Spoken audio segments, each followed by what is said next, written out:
ভাইরা আমার, দোস্ত আমার, ও আমার দিন দরদিরা, আমার আল্লাহ ওয়ালা গনেরা, ও ভাইরানেরা, ইসলামের যখনই কণ্ঠরোধ করার চেষ্টা করেছে তখনই হযরতে ওমর রাদিয়াল্লাহু আনহুর মতো মানুষ তারা ইসলামকে ঢাল করে তারা ইসলামের সামনে ঢাল হয়ে গিয়েছেন। ও ভাইরানেরা, হযরতে ওমর ফারুক তিনি যখন ঈমান আনলেন, আল্লাহ নবীকে একটা প্রশ্ন করেছিলেন, ইয়া রাসূলুল্লাহ, ইয়া হাবিবাল্লাহ, আমরা কি হকের উপরে আছি না না হকের উপরে আছি? আমরা কি সত্যের উপরে আছি নাকি আমরা মিথ্যার উপরে আছি? আল্লাহ নবী বলেছিলেন আমরা হকের উপরে আছি। আল্লাহ নবী, আল্লাহর হাবিব, ওই সময়তে হযরতে ওমর ফারুক রাদিয়াল্লাহু আনহু তিনি আল্লাহ রাসূলকে বলেছিলেন, ইয়া রাসূলুল্লাহ, ইয়া হাবিবাল্লাহ, তাহলে আজ থেকে আর ইসলাম গোপনে প্রচার হবে না, আজ থেকে ইসলাম প্রকাশ্যে প্রচার হবে। এই বলে হযরতে ওমর ফারুক রাদিয়াল্লাহু আনহু আবু জেহেলের দরওয়াজায় গিয়ে আবু জেহেলকে ডেকে বললেন, শোনো, আজকে আমি আল্লাহ পাকের কাবা শরীফে গিয়ে প্রকাশ্যে নামাজ আদায় করব। তোমাদের যদি কোনো দম থাকে, তোমাদের যদি সৎ সাহস থাকে, তাহলে আমি ওমর আমি যাব, আমাকে একটু বাধা দিয়ে দেবে। ও ভাইরানেরা, ও আমার নবী পাকের উম্মত উম্মতিরা, হযরতে ওমর ফারুক 10 জন সাহাবা নিয়ে তাকবীরের ধ্বনি দিতে দিতে তাকবীরের ধ্বনি দিতে দিতে লিল্লাহি তাকবীর, আল্লাহু আকবার। ওই দিন প্রথম ইসলামে তাকবীর হয়েছিল, ওই দিন ইসলামে প্রথম তাকবীর হয়েছিল, যে তাকবীরটা দিয়েছিলেন হযরতে ওমর ফারুক রাদিয়াল্লাহু আনহু, লিল্লাহি তাকবীর, আল্লাহু আকবার বলে তাকবীরের ধ্বনি দিতে দিতে দিতে দিতে আল্লাহ কাবা শরীফের সামনে গিয়ে প্রকাশ্যে নামাজ আদায় করেছিলেন। ইসলামকে যখনই বাধা দেওয়ার চেষ্টা করা হয়েছে তখনই ওমর ফারুকের মতো মানুষ এসে ঢাল হয়ে গিয়েছে। কথা বুঝেছে? প্যারে হাজিরিন, সত্য কখনো চেপে রাখা যায় না, সত্যকে কখনো কণ্ঠরোধ করা যায় না। মানুষের সাথে আপনি যতই ভালো ব্যবহার করেন, এক শ্রেণীর জাহেল আছে, এক শ্রেণীর মূর্খ সমাজে এমন তারা শত্রুতা খুব ভালো পারে। তারা যখন দেখে যে কোনো একটা মানুষ বন্ধুত্বটা খুব ভালো পারে, তারা তখন তার সাথে শত্রুতা করে। বুঝতে পারছেন? সমাজে কিছু মানুষ আছে যারা বোঝে যে আমি শত্রুতাটা ভালো করতে পারি আর ওই মানুষটা বন্ধুত্ব ভালো করতে পারে, তখন সে কি করে জানেন? তার পেছনে পড়ে যায়, ওর পেছনে হাত ধুয়ে গোসল করে পড়ে যায় যে প্যারে হাজিরান। তবে সত্যকে চেপে রাখা যায় না।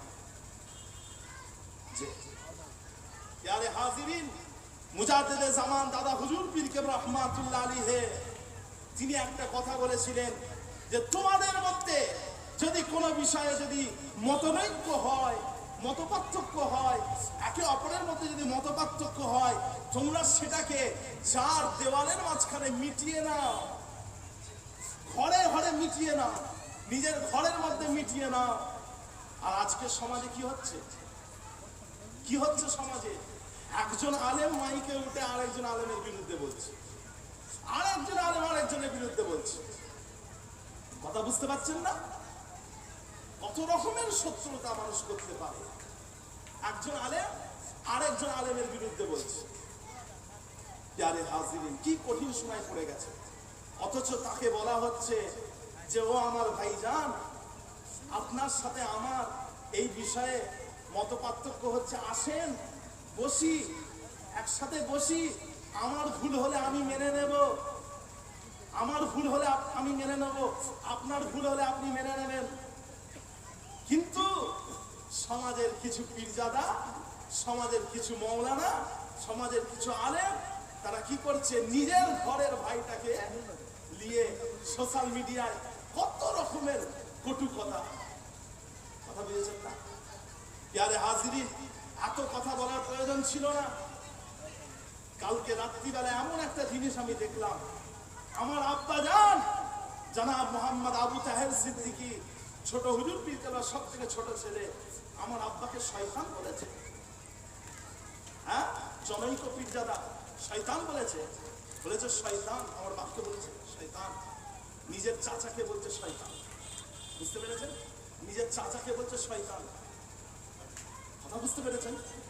আমাদের সমাজের কিছু মানুষ এই সময় এসে আমাকে বলবে যে এইসব ঘরের ব্যাপার আপনি এখানে আলোচনা করছেন কেন? এই কথাটা আমাকে বলবেন না, এই কথাটা ওনাকে যে বলেন, কারণ খেলাটা আমি শুরু করিনি, খেলাটা উনি শুরু করেছেন। বুঝতে পারছেন? খেলাটা আমি শুরু করিনি, খেলাটা উনি শুরু করেছেন।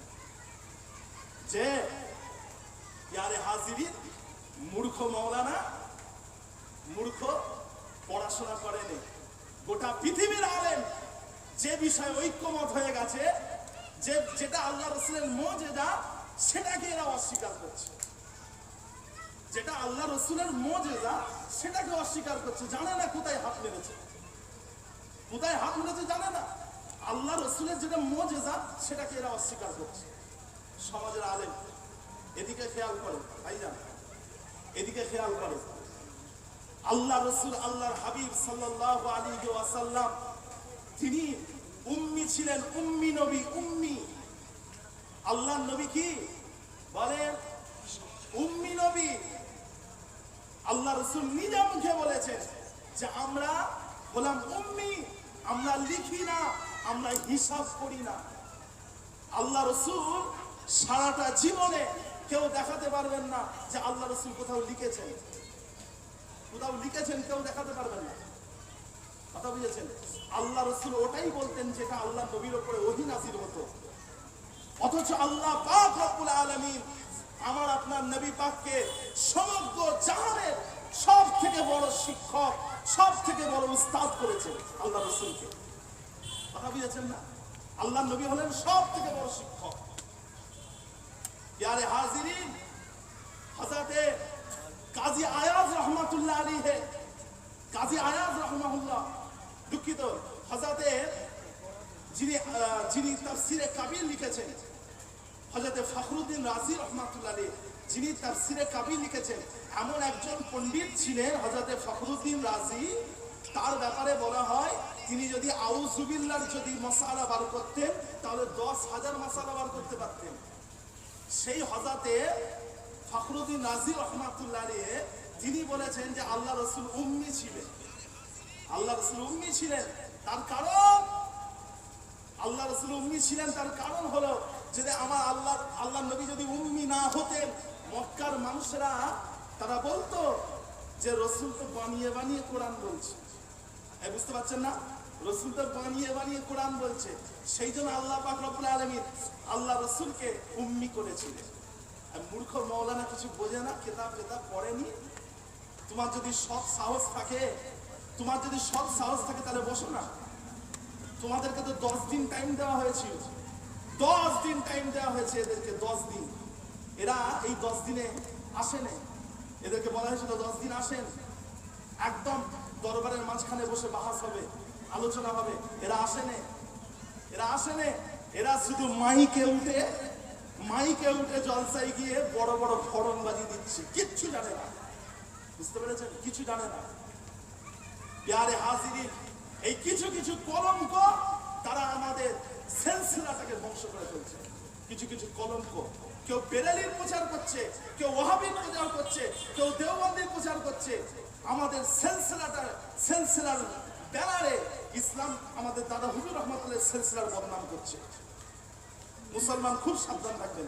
এই সমস্ত যারা বাজার করার জন্য, বাজারজাত করার জন্য যারা দাদা হুজুরের নামটাকে ব্যবহার করছে, তাদের থেকে আপনারা সাবধান থাকবেন। বুঝতে পেরেছেন? আপনাদের সমাজেরও থাকতে পারে, আপনাদের সমাজে একটা দুটো থাকতে পারে, খুব সাবধান থাকবেন। এই আপনারা ব্যথা নিলেন, কষ্ট নিলেন, আমার কথাই ব্যথা পেলেন, খুব কষ্ট লেগেছে আমার। কাল রাতে আমি একটা ভিডিও দেখছিলাম মোবাইলে, আমার বাপকে বলেছে শয়তান, আমার বাপকে বলেছে শয়তান। কত বড় সাহস, কত বড় জাবানের তেজ হয়ে গেছে। হ্যাঁ, কিছু ভক্ত মুরিদ আছে বলে যা ইচ্ছা তাই বলে দিলে। মনে রাখবে, মনে রাখবে, দুনিয়াতে ফিরাউন এলে মুসার মতো মানুষ আসে। দুনিয়াতে ফিরাউন এলে মুসার মতো মানুষ আসে। যে আমার বাপের শত্রু আমার শত্রু, আমার ভাইয়ের শত্রু আমার শত্রু। কথা বুঝেছেন? আমার বাপের শত্রু কি? আপনার বাপের শত্রু আপনার বন্ধু? এ কথা বলে? আপনার বাপের শত্রু আপনার বন্ধু হতে পারে?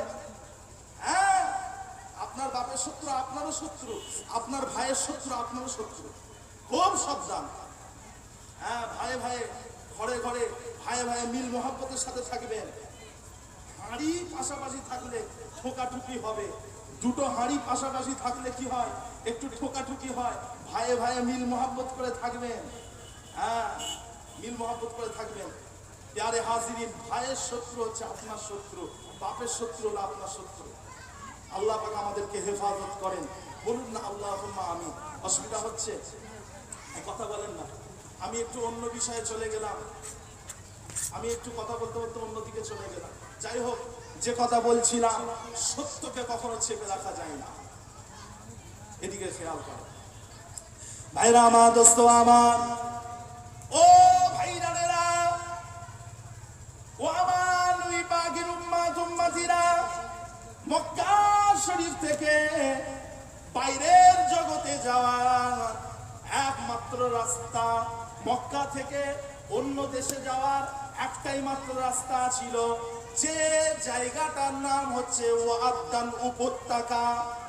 এই ওয়াদ্দান উপত্যকা এমন একটা রাস্তা যেখান থেকে মানুষ ব্যবসা করার জন্য অন্য দেশে যেতেন।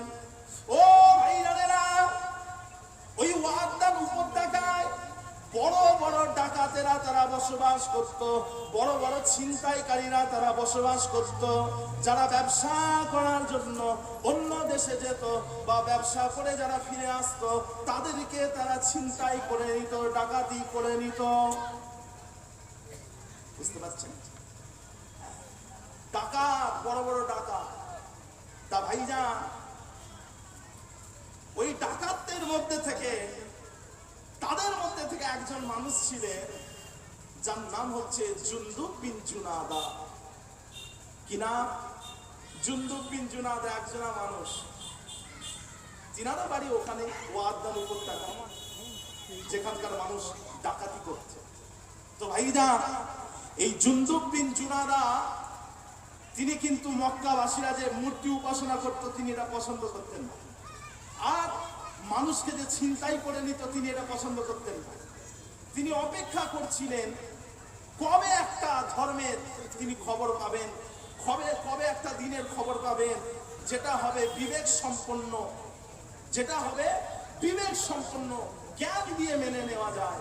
কবে একটা ওই রকম ধর্মের তিনি খবর পাবেন।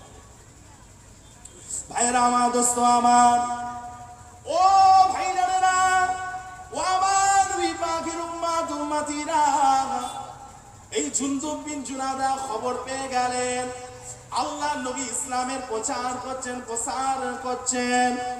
ও ভাইরানেরা, এই জুনদুব বিন জুনাদা তার ভাই আনিসকে বললেন, ও আমার ভাই আনিস, তুমি যাও, যে মুহাম্মদ নিজেকে নবী বলে দাবি করছে, যে বলছে তার কাছে আল্লাহর পক্ষ থেকে ওহী আসে, তার একটু খোঁজ খবর তুমি নিয়ে এসো,